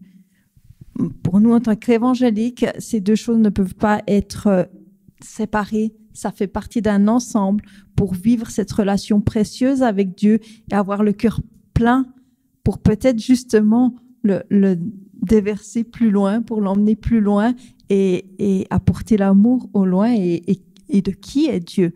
Bien que, eh bien, chaque jour, c'est encore une grande découverte. C'est toujours encore la parole qui va me révéler un aspect encore supplémentaire de qui est Dieu. Donc voilà, n'y aurait-il pas une profonde solidarité entre le statut de l'écriture et le « je crois en Dieu » ? C'est ma question. Et une communication comme étant souterraine, mais unifiée et efficace. Alors oui, efficace, parce qu'elle procure une relation stimulante, apaisante, vraie et confiante par rapport à comment est-ce qu'on lit la parole de Dieu. C'était un petit peu ce que je voulais peut-être encore apporter dans ce moment. Merci. Juste une réaction brève. Je suis là aussi en consonance avec beaucoup de choses que vous dites et l'incapacité d'enfermer Dieu dans un système, une idéologie, des phrases, tout ça, on est bien d'accord. C'est pas pour rien que l'Ancien Testament vous interdit même de nommer Dieu, de dire le nom de Dieu, pour précisément le laisser être toujours cette relation nouvelle, etc. Là où je voudrais que vous précisiez les choses, est-ce que vous pouvez vraiment dire que vous croyez en des dogmes et que vous croyez en des paroles avec un petit p? Moi, je crois en Dieu et ça entraîne que je le dis avec des paroles, mais je ne crois pas en des paroles. Et ça, c'est vous dites fides qua, ce qui est médiéval. D'accord, moi je prends Augustin qui fait cette distinction, donc Saint Augustin, qui distingue entre croire en quelqu'un et croire quelque chose. Et ça me semble extrêmement important. Alors, dites-moi, est-ce que vous croyez vraiment en des textes bibliques? Moi, je crois en Dieu, et je le dis avec les premiers témoins, en le formulant, je crois que. C'est d'ailleurs ce que vous allez retrouver dans la confession de foi. Je crois en l'Esprit Saint, mais je ne crois pas en l'Église. Et l'Église est une conséquence. Mais dites-moi, est-ce que vous croyez en des dogmes? Je pense que nous croyons en l'écriture qui est parole de Dieu. Ou est-ce que vous croyez l'écriture qui est parole de Dieu? Est-ce que vous croyez en l'écriture? Je crois en l'écriture qui est parole de Dieu, qui a autorité de la parole de Dieu. C'est la position que nous avons apportée aujourd'hui. Merci beaucoup. La parole est donnée à la salle et je vous prie encore une fois de m'excuser d'avoir mal calculé le temps. Comment est-ce qu'on fait? Est-ce qu'on a un micro, Gabriel? Non? On se lève et on parle bien fort. Entendu, merci. Monsieur. Excusez-moi, je bouillonne un peu.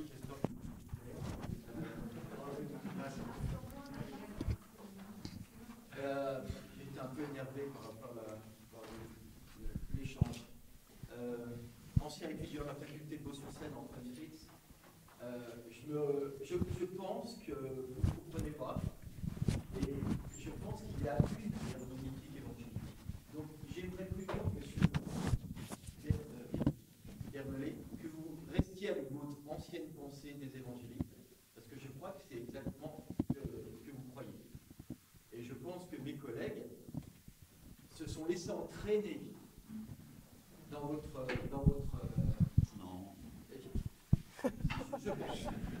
En tout cas, je pense qu'il y a une herméneutique évangélique, et même s'il y a différentes compréhensions sur certaines choses, normalement, un évangélique va considérer que la parole de Dieu est inspirée dans l'original et va essayer de chercher à comprendre ce que l'auteur a voulu dire, inspiré par l'Esprit Saint, même s'il avait ces mots, et que chaque mot est important et doit être compris aussi avec la compréhension du Nouveau Testament, avec l'Ancien Testament, etc. C'est ça la herméneutique évangélique. Après, il y a une différence parce qu'on est pécheur et qu'on a nos biais et on ne comprend pas les choses de la même façon. Je ne suis pas pentecôtiste, je suis baptiste, je dois avoir différentes compréhensions sur le Saint-Esprit. Il n'empêche, je crois qu'il n'y a qu'un seul enseignement. Il faut le trouver, mais il n'y a qu'un seul enseignement sur le Saint-Esprit. Alors, vous parlez beaucoup de choses que vous ressentez. Je ne crois pas, mais je vais penser que c'est une métaphore. Alors, je vais vous poser juste une question. Cela, qu'est-ce que c'est comme genre? Qu'est-ce que c'est comme genre? C'est de la poésie? Est-ce que c'est une recette de cuisine? Non, c'est une thèse académique que vous avez pu lire, d'accord, avec vos yeux, avec votre compréhension. Vous avez lu des mots et vous avez essayé de les interpréter. Maintenant, si je vous dis que toutes vos thèses, là, elles sont très bien, mais c'est ironique. Tout ce que vous avez dit, c'est ironique. Et vous allez me dire, mais non, c'est pas ironique. Mais moi, si je vous dis, si je comprends, c'est comme ça que je vais comprendre vos thèses. Que tout ce que vous avez dit, en fait, c'était l'opposé de ce que vous pensiez. Parce que je le comprends comme ça. Et donc, si vous commencez à considérer la Bible et à prendre une poésie et dire « Ah ben non, c'est un récit historique ». Si vous prenez Acte 13, vous dites « Il parle du massacre de Canaan ». Ah mais moi, ça me plaît pas, ça me plaît pas. Mais la question, c'est pas si ça vous plaît pas ou si ça vous plaît. La question, c'est est-ce que c'est vrai ou pas? Est-ce que ça s'est passé? Est-ce que dans le contexte de Acte 13, quand il le dit, est-ce qu'il parle de choses qui sont vraies ou pas? C'est pas, moi je pense que c'est métaphorique, moi je pense que c'est ironique. C'est comme ça que je le comprends. Mais à ce moment-là, on ne va jamais s'entendre. Vous n'allez jamais vous comprendre. On va finir ces 2 jours en ne se comprenant pas. Parce que on va écrire une thèse. Ah non, mais moi je ne comprends pas comme ça. Je pense que c'est ironique. Ah, c'est ironique. Ça me rassure. C'est ironique. Ah, mais moi... Je crois qu'on a compris votre question, monsieur. Je propose que nos débattants répondent. Est-ce qu'il y a encore d'autres questions? On peut en prendre plusieurs en même temps? Oui, je vous en prie, madame. Ma question était pour Cindy. Vous êtes revenu sur la question du creux.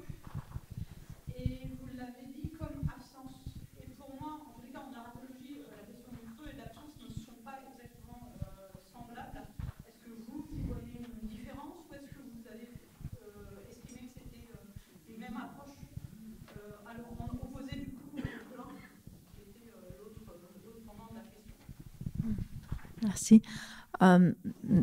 Non, pas vraiment. Pas vraiment, en fait. Non, j'ai bien plus émotionnellement ressenti comment ce que Annick a présenté le plein, le vide que j'ai nommé absent, creux. Mais non, je pense que c'est synonyme plutôt. Luca. Oui, ma question c'est aussi pour le binôme de Erwan et Cindy. Il y a un bout de phrase dans votre texte qui m'a interpellé et j'aimerais donc vous entendre là-dessus. Peut-être que je l'ai mal comprise. Vous écrivez à certains moments, l'Église est fondée sur l'Écriture. Et personnellement, ça me pose un problème historique. Parce que l'écriture au 1er siècle n'est pas la même du 5e siècle, au niveau du contenu et du rapport à l'écriture. Et puis, même du point de vue biblique, je trouve que l'Église est fondée sur le Christ, sur les apôtres, mais jamais sur l'écriture. Alors, si vous pouvez expliquer la manière dont vous comprenez cette affirmation. Merci.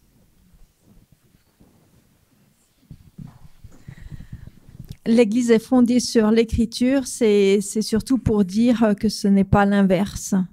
Je crois profondément que lorsque nous voulons construire, organiser l'Église sans qu'elle soit fondée sur l'Écriture, eh bien, nous passons à côté du plan de Dieu pour nous aujourd'hui.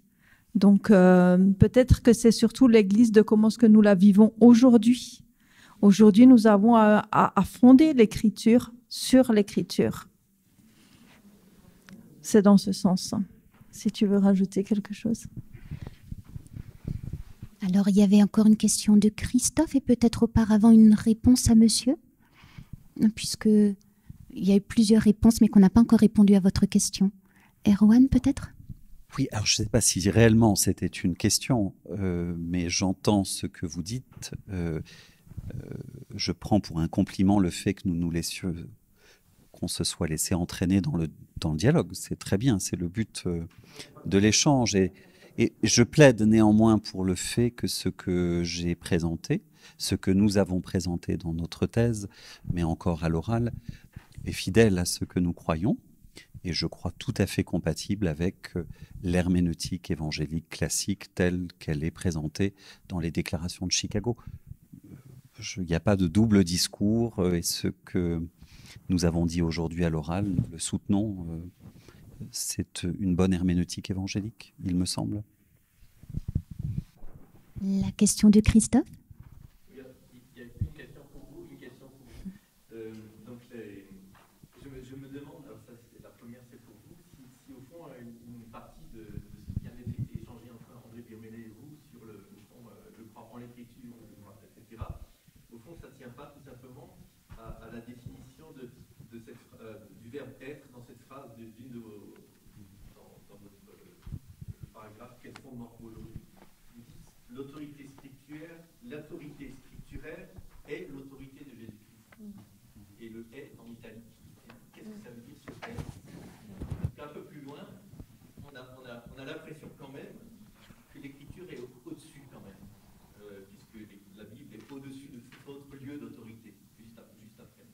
Et je me suis demandé finalement si on ne pouvait pas comprendre ce est d'une autre manière, c'est-à-dire au fond, on n'est pas obligé de choisir finalement entre qui c'est qui est au-dessus.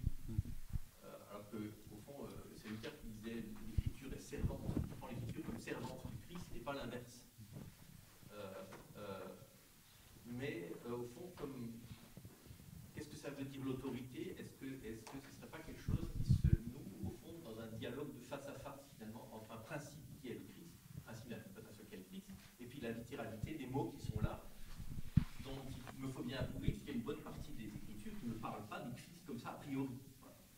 Ça, c'est la question pour vous. Et puis, pour André Birmelet et Mme Van den Linden, voilà. J'ai été interpellé au fond par l'exemple de l'exclusion des églises blanches sud-africaines. Vous avez dit, au fond, là, quelque chose comme ça, j'espère pas vous trahir, là c'était au fond quelque chose de l'ordre l'ordre de la parole de Dieu pour nous aujourd'hui qui s'exprimait. Et du coup, je me suis dit, d'accord, c'est l'effet que ça fait, sans doute, on espère, à ceux qui ont pris les décisions. Mais du coup, est-ce qu'il n'y a pas un risque quelque part, finalement, de s'accaparer, au fond, une caution divine, finalement, en disant, ben voilà, la décision que je prends aujourd'hui, qui est au fond le résultat, je l'espère, d'une interprétation aussi honnête que possible du texte biblique, mais aussi de la tradition de l'Église, etc., et de la coller, au fond, de lui accorder finalement un statut quasi divin. Voilà. Est-ce que c'est pas un danger aussi?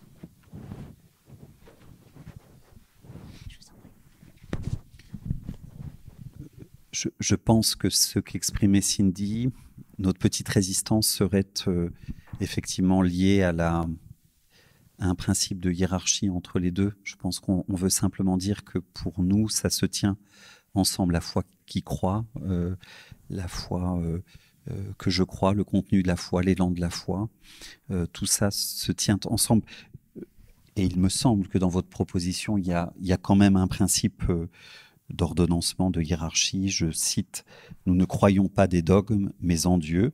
Et cette foi en un Dieu personne trouve en second lieu sa traduction dans des formulations aussi dogmatiques pour lesquelles le sola scriptura demeure la référence. » Je pense que nous ne dirions pas en premier lieu, en deuxième lieu.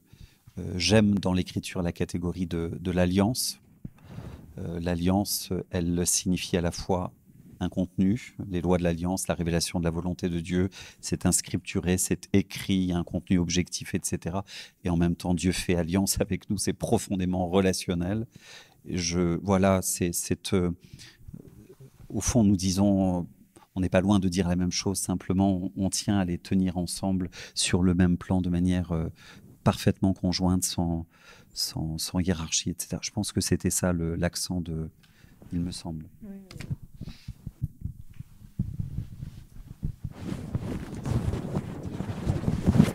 Voilà. Une des grandes chances de ma vie a été de ne jamais croire en ma dogmatique, tout en étant professeur de dogmatique.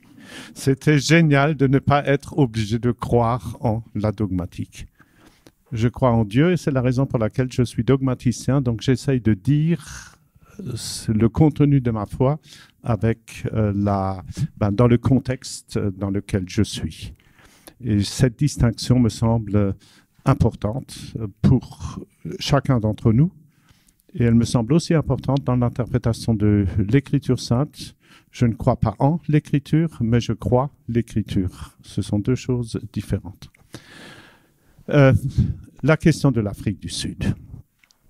Alors, il est évident ça peut être prétentieux, tout ce qu'on veut, de dire « parole de Dieu pour aujourd'hui ». Mais j'espère bien que les synodes agissent de la sorte. En disant, notre perception de la parole de Dieu, avec un grand P, de la volonté de Dieu, notre lecture de la parole avec un petit p, c'est-à-dire l'écriture, notre vie de prière, notre demande d'assistance de l'Esprit Saint, nous conduisent à risquer aujourd'hui cette parole que nous croyons conforme à la volonté de Dieu. Avec toutes ces précautions et avec toutes ces choses faites, je crois qu'il faut avoir le courage de dire « voilà la parole de Dieu ». Tout en étant et en ajoutant tout de suite, l'année prochaine, lors de notre prochaine session, nous vérifierons si nous ne nous sommes pas trompés. Et le cas échéant, nous revenons dessus. C'est d'ailleurs assez dramatique que dans le cas des églises d'Afrique du Sud, les églises blanches, tant luthériennes que réformées, qui ont été excommuniées il y a maintenant 40 ans, les deux ont changé leur attitude et nous n'avons pas eu de moment public où nous avons acté ce changement d'attitude et procéder à une réintégration, mais ça c'est une affaire qui ne concerne pas directement notre sujet. Mais il faut pouvoir dire dans une situation précise, voilà ce que nous comprenons aujourd'hui comme étant la parole de Dieu. Et si vous voulez une référence, vous chercherez Le premier synode, d'ailleurs, c'est le premier synode qui existe au niveau mondial, si on veut dire ça comme ça, mis à part les synodes de l'Église ancienne, qui sont aussi très largement politiques. C'est le synode de l'Église qui va fonder l'Église réformée de France, 1559 ou 60 à Paris. Donc, à l'origine, c'est Calvin qui écrit donc ce qui deviendra la Confession de foi de La Rochelle. On l'appelait alors la Gallicana. Et il dit exactement ça. Voilà ce que nous comprenons comme étant la parole de Dieu ici aujourd'hui. Et c'est le premier synode d'une Église qui n'est pas un synode politique. Et je crois que c'est de cette manière-là qu'il faut qu'on risque une parole, tout en sachant que c'est précisément un risque que l'on court. Voilà. Oui, il y a de la place pour une dernière question, je vous en prie. Allez-y.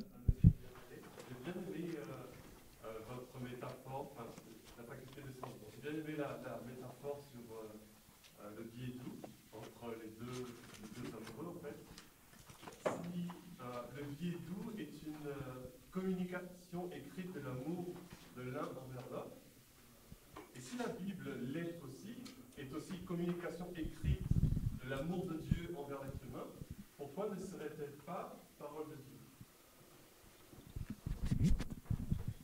Nous n'avons jamais dit qu'elle n'est pas parole de Dieu, mais c'est la parole de Dieu avec un grand P, c'est l'amour entre les deux amoureux, et vous ne l'enfermerez pas dans un texte. Et ça me donne... Je n'ai que ce texte pour y avoir accès, mais ce n'est pas, malgré tout, il n'y a pas d'identité entre les deux choses. Et si je constate que ma belle m'a écrit que c'était mardi dernier qu'elle était en ville faire des courses et que moi, avec mes investigations historico-critiques, je découvre que c'était en fait mercredi dernier qu'elle était en ville faire des courses, bah écoutez, c'est pas pour autant qu'elle m'a menti, c'est pas pour autant que c'est faux, c'est tout simplement... Quoique... Annick, où étais-tu mercredi dernier? Voilà. Mais c'est en ce sens que ça me donne une liberté dans l'étude du billet doux. Est-ce que quelqu'un a encore une question vraiment brûlante? Oui, je vous en prie. C'était une question pour vous. J'étais particulièrement interpellé par le principe de souveraineté qui est exposé dans la thèse.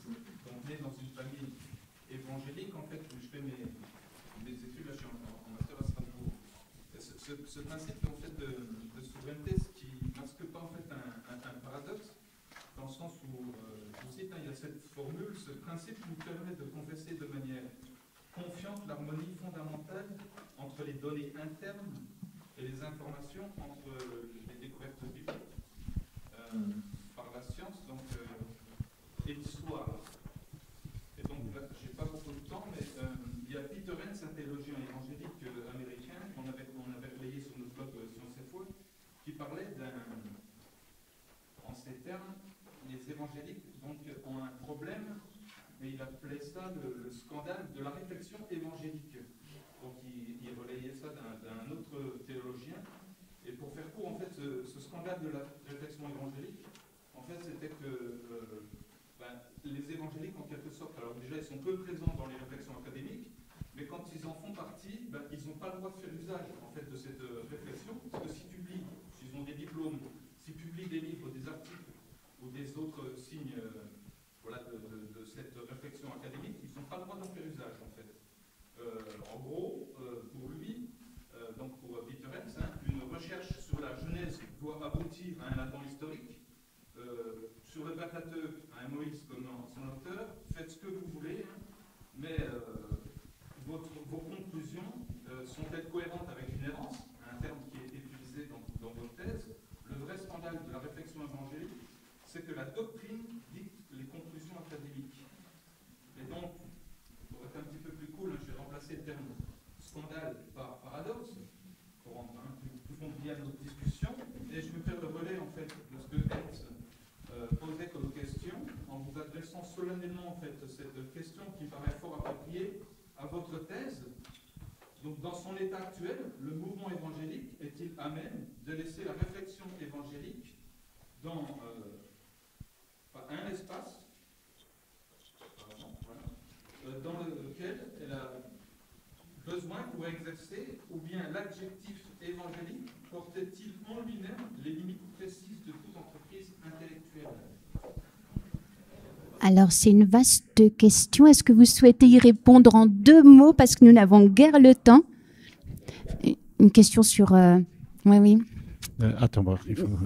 mais vraiment en 2 mots. Non, moi, j'aimerais bien savoir si, dans votre texte américain, il parle de evangelicals ou de évangéliques.